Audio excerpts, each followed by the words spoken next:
You lock your phone with your thumb. You whisper a password like a secret handshake. You hang a cardboard sign on a hotel door that says "Do not disturb." None of that existed until somebody built it. The lock was invented. The password was invented. So was the thing all of it protects: privacy itself. For roughly 300,000 years, humans lived in bands of 20 to 50 people. No walls, no hallways, no spare room to disappear into. Just you, your relatives, and everyone else's business gathered around one fire. Sleep worked the same way. The group went down together in one shifting pile, packed close for warmth and safety. You felt someone's elbow in your back. You heard every cough, every whisper, every fight. There was no such thing as your side of the room. So how did couples get any privacy? Two tricks: timing. Darkness was privacy, since intimacy mostly happened at night when people were asleep, or convincingly pretending to be. Distance. Couples stepped just outside the firelight, not far enough to meet a predator, far enough that 50 feet of dark made them invisible. A third trick mattered most. The group agreed not to notice.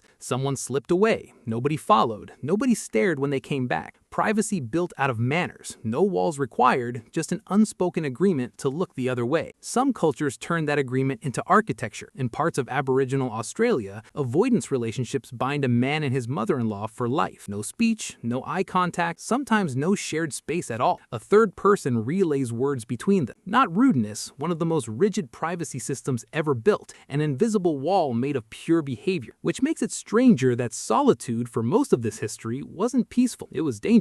Wander off and you lost the fire, the lookout, the extra hands if something went wrong. Being alone meant exposure, not freedom. And yet some cultures built solitude on purpose. Ojibwe, Yurok, and Dogon communities, among others, sent menstruating or postpartum women to separate huts or moon lodges. That could be protective: rest, ritual, release from labor. Or coercive: exile dressed as tradition. Nepal's Champati custom still carries the darker version: women banished to sheds, sometimes fatal. Same practice, opposite meanings. Even bathroom privacy ran on that rule of practiced ignorance. No toilets, no outhouses. You walked downwind of camp, did your business, came back. People could technically see you, they just didn't look. Same deal as a public restroom today. Everyone's there, everyone pretends otherwise. We're not guessing how tight these arrangements were. At Ohalo 2 in Israel, archaeologists found brush shelters from roughly 23,000 years ago, barely large enough for a family to lie down in. Everybody touching, nobody rolling over without bumping someone. The shift came 10,000 years ago with agriculture. Farming meant staying put. Staying put meant permanent structures. Permanent structures meant something humans never really had: a wall you could put a door in. At Çatalhöyük around 7500 BCE, houses had no street-level doors at all. You entered through a hole in the roof, down a ladder, into rooms quietly zoned, sleeping here, working there, the dead buried under the floor. Privacy from the street engineered from above. But walls didn't hand privacy to everyone equally. For thousands of years after, a separate bedroom was a wealth marker, not a default. Most households,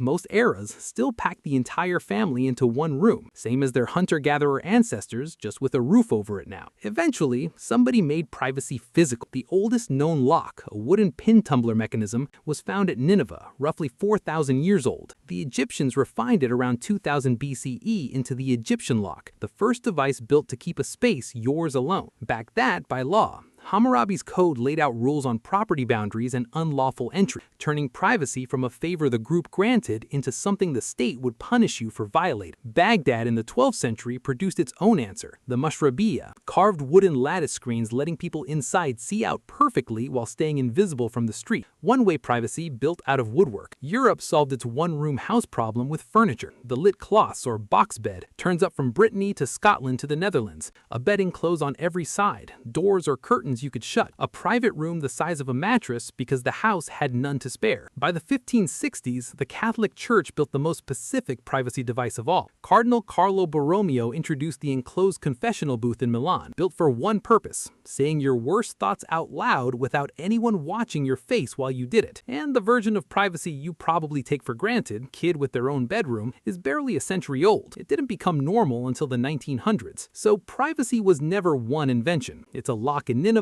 a law in Babylon, a screen in Baghdad, a bed in Brittany, a booth in Milan, a hut on the edge of camp, and a group of strangers 300,000 years ago quietly agreeing to look away. Every culture that ever needed to disappear a little without actually leaving built its own version of the same wall.